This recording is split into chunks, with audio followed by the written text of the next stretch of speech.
Joining us now is Ojineka Okpe with stories trending around the world. Good morning, Dr. Abati. How Hello, are you this Jinex. morning? How are you? You seem very cheerful today. Good morning, Rufai. How are you this morning? How are you? I'm doing excellent. Yeah. Thank you. Well, good morning to you, viewers. Here are some of the stories that are trending across the globe. In France, dozens of blood-clad protesters clashed with police and broke shop windows on Tuesday on the margins of a demonstration when several thousand people took to the streets of Paris to call for wage hikes as high inflation eats away their purchasing power. The protests, which began on Sunday, October 16, has prompted arrests of over 107,000 people nationwide. In the United States, French cement maker Lafarge pled guilty on Tuesday to a charge that it made payments to groups designated as terrorists by the United States so they could keep operating in Syria. The admission marked the first time a company has pled guilty in the U.S. to charges of supporting a terrorist organization. The cement makers agreed to pay $778 million in forfeiture and fines as part of a plea agreement. These are the first companies ever charged by the Justice Department with providing material support to foreign terrorist organizations. In addition to pleading guilty, the defendants agreed and were sentenced to pay a total financial penalty of $777.78 million.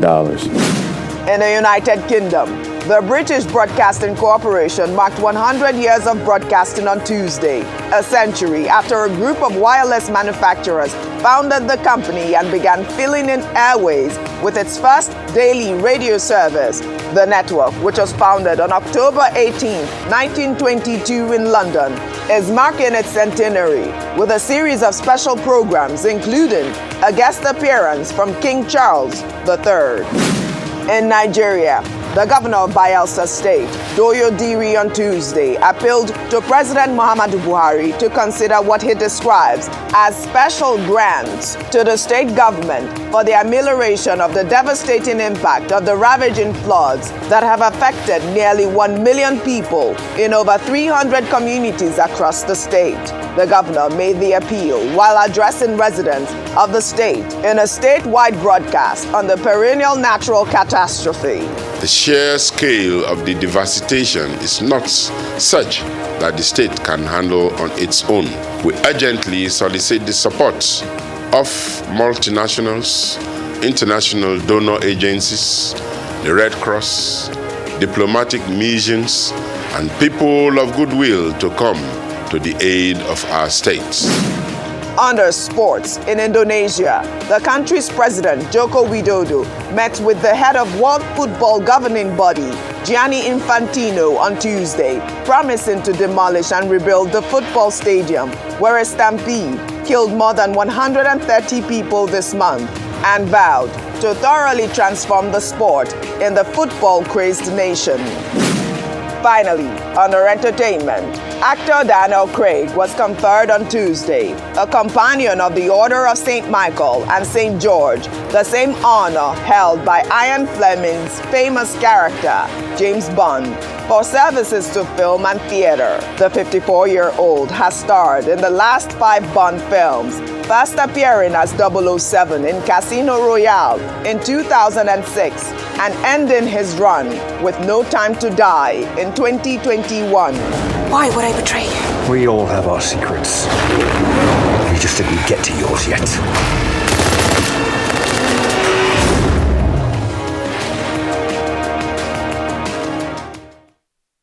Let's begin what's trending with reactions trailing the endorsement of the Lagos State Governor Babajide Sanwo Olu by his Rivers State counterpart Nyesom Wike on Tuesday at the opening of the 22nd National Women's Conference of the Committee of Wives of Lagos State Officials. Speaking at the conference, the Rivers State Governor described Sanwo Olu as my friend who will be a second-term governor, adding that his presence at the event is because Sanwo Olu is doing well for the people of the state. The endorsement has garnered several reactions from a cross-section of Nigerians, many of whom have accused the governor of engaging in anti-party activities as a result of the internal wrangling within his party.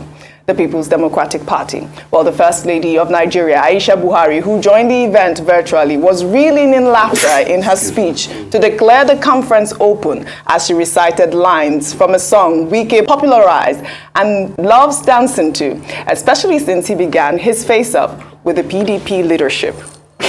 As independent is sweet us well. Thank you very much for joining us in Lagos.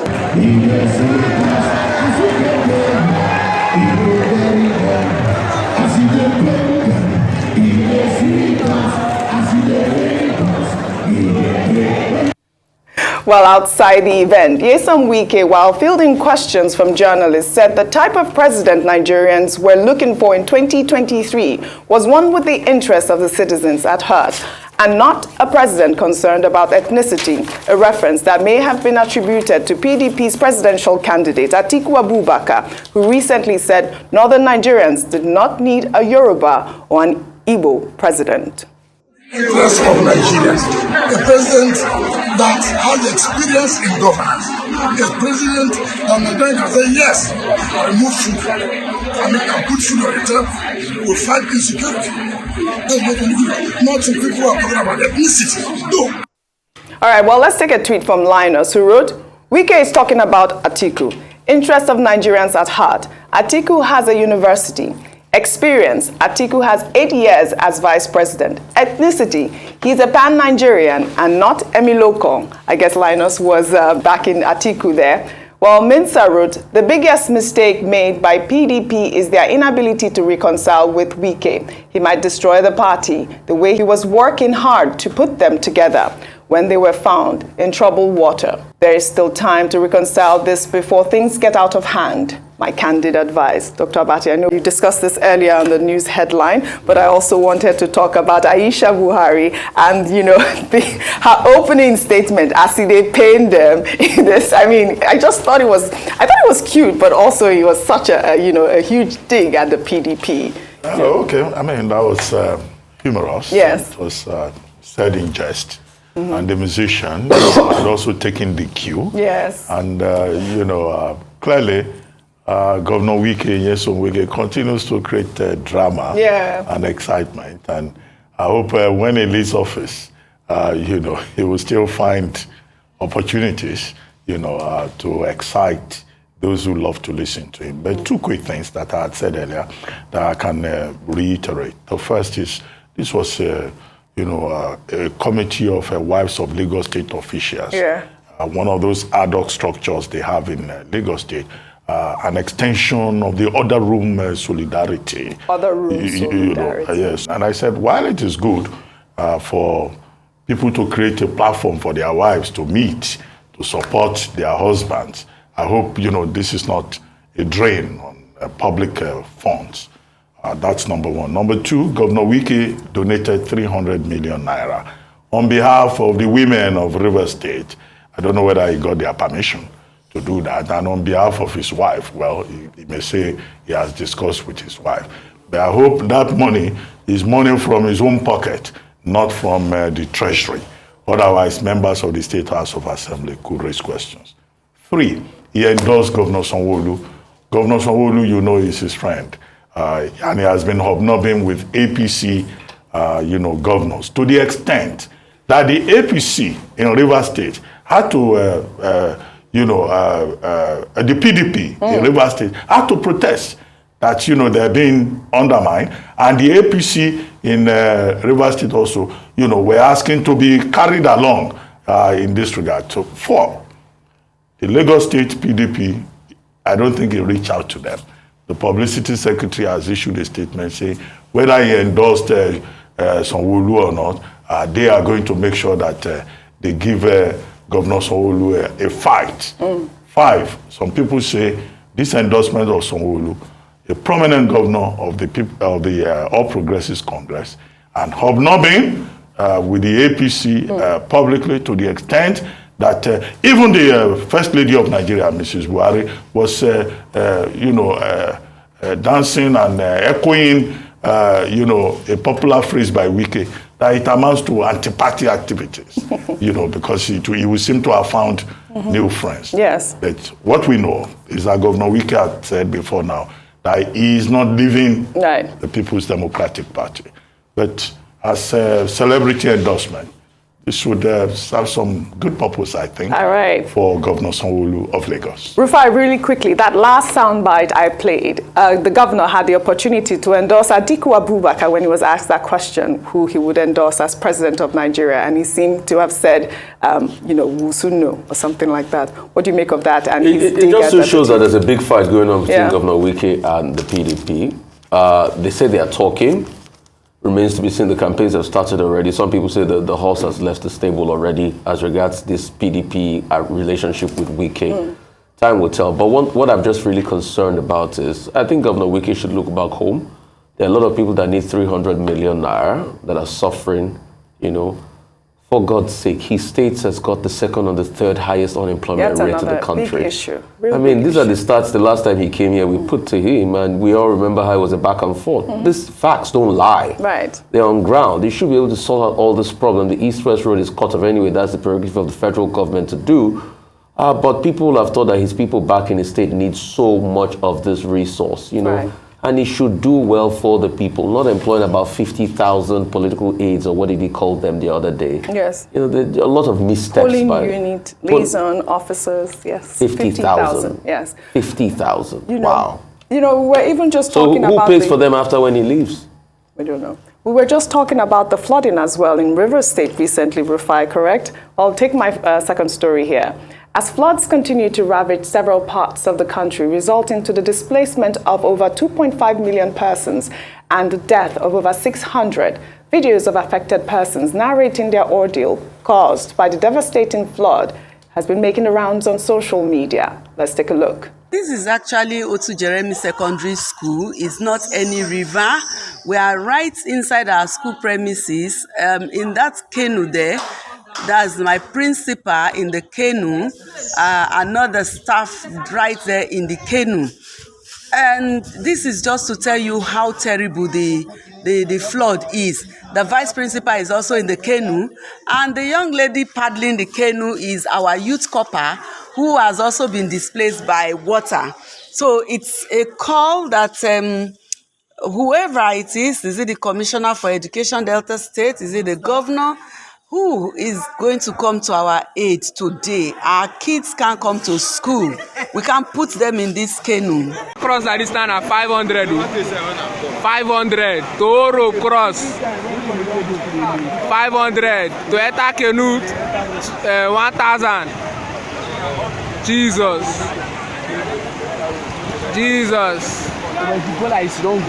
You don't go. Once you fall like this, you don't go. They say person don't fall, you don't enter this money, sir. This is the situation, it's not that easy. Oh my God. We are all struggling to cross over to Aoda. Jesus. The water level. This is the water level between Bayelsa and Aoda. Hey. Oh God. Hey. This is a terrible situation. Hold the rope up.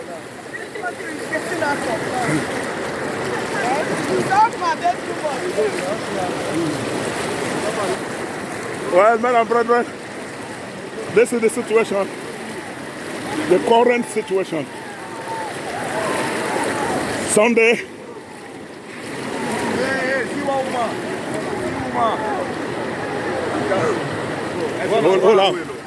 hold on. Everything I'm money up. Hold well. Thank you. Now, Rufai, a lot has been said about the flooding in Nigeria. You know, people have, said that it might be a cause of climate change. Others are talking about the dam. But, we cannot stop talking about this issue of flooding in Nigeria. It's a shame that the government is not doing anything for these people. Yeah, they've said they released some grains from the National Strategic Reserve. More can be done with even more relief materials. We're calling out the humanitarian ministry and those involved. NEMA and the likes, go out there, do something for them. But let's get the facts empirically right. This is majorly caused by the Lado Dam. And I'll prove the facts to you. It's not totally about, there's climate change in there, but it's not totally about climate change because the number of rainfall, the millimeter of rainfall is pushed to be over 2,300 millimeters this year. But let me juxtapose that with 2018 figures to prove to you that this is largely because of the Lado Dam. In 2018, most of the coastal states in the South had over 2,500 millimeters of rain, and there were flooding caused by that. This year, most of the states have not had that level of rain like in 2018, where you remember there was massive flooding, a lot of lives were lost too. This is majorly caused by the Lado Dam. Water was released as it was done every 10 years, and it flowed through the Niger and the Benue, met in the confluence town of Kogi, and then took higher water body across all the states in the Niger. That's why most states are affected. But there's also climate change in it. But just to be able to get the empirical facts out there, what we should do is we should reach out to these people. These people are hurting, they are aching. Most governors have called for building of more dams. Governor Kowa was calling for, that. Other dams have to be built. And it is time to even have the conversation. For this incoming administration, what would you do concerning that dam that ought to be built as a buffer for Lado Dam in Adamawa and the likes? And what would you do for other areas, in the country that are inundated with the flood? Look at Otu Jeremy. The sad thing, Dr. Bati, I think it was just yesterday you brought the story about force majeure being declared by NLNG. Otu Jeremy is a classical case. Otu Jeremy, Inugeli local government area, Inugeli South, I think North, I can't remember, has the Otorogu gas plant, which is run by Shell. It's a prominent gas plant. Everywhere submerged, everywhere flooded. So how can we get gas out? I cannot see why NLNG is declaring the state of emergency and the likes. So please, everything should be done as regards this to ensure that people are given the means of livelihood. Well, all right. We'll take our final story. Reactions have trailed comments made by the chairman of the Nigerians in Diaspora Commission, Abike Dabiri, who in a recent Twitter post responded to a comment by using an insulting word while addressing the attack of Nigerian students in India. Well, on October 17th, the video showing Nigerian students being attacked at a university campus near Delhi, where 30,000 Nigerian students study, surfaced online. The chairperson took to Twitter to respond to the tweet, saying that the issue had been resolved. The Twitter user, who felt her response was unsatisfactory, commented using an insultive language, mumu, and said that Abike supports a failed government and was equally part of the failure. While responding to the Twitter user's comment, Abike used the word ode, a Yoruba word for foolish person, which has generated concern from various people, including former Minister Obieze Kwesili, who described the response as messy and asked Abike Dabiri to clean it up. Well, let's take a reaction from Fola, who wrote, "One person whose job is to protect Nigerians in the diaspora and facilitate relationships with the international community just stereotyped the community of Nigerians living in Indonesia because she was personally insulted, a stereotype she should be working hard to dispel." Dr. Abati. Okay, it's a matter of perspective. There's a lot of abuse, a lot of vitriol on Twitter. What Abike Dabiri did, I thought was in order. When that incident occurred Friday, Saturday, in that university, Goenka University in Gujarat, India, as a result of a football match, and then differences between Nigerians and the Indian students, she put out a statement and said, look, the Nigerian mission stepped in immediately, and that about 83 students were rescued. The Nigerian mission in India also engaged the authorities, the Indian authorities, and also the school. And they got concrete assurance that the situation will be addressed. Yes. And she ended by saying, look, anybody that has any issue should please report to the Nigerian mission in Delhi, you know, who are well apprised of the situation. So very plain, direct statement showing support, emphasizing citizen diplomacy. So I don't see why anybody will abuse her because of that. Then somebody responded and said, oh, she's a mumu. Okay, so it's a matter of perspective and your nature. Some people, you know, don't just overlook what goes on social media. Yes. You know, some people say, no, you can't abuse me. So she called the person Ode. So tit for tat, it will appear. The reason some people are condemning her is because they say as a public official, she should take everything. Yeah. And she responded to Obi Ezekwesili, who intervened, saying, this is messy, please delete that tweet. She said, no, she's not the type of public official that people can bully. You know, so it's a matter of perspective in this particular instance. But really, I think majorly it's the stereotype that she put out there. And I'll read that tweet that Abike wrote out. She wrote, Ode, you go Indonesia, carry drugs, do cultism, and come begging to be rescued from death sentence. No, she had Thank said, God for NDLEA Nigeria, now saving people like you from death row. Now, yeah. In the South Africa case and elsewhere, and the Indian case, yes. that when you are in another country, try as much as possible to be law-abiding. But how does she know that this person is a drug pusher? That was the outrage. You know, it's a general statement about Nigerians in diaspora also obeying the laws of the place where they are. I don't see where she has done any wrong. All right. Well, thank you both again for your great analysis as always. Well, that's all I have for you on What's Trending Today. I'll see you tomorrow.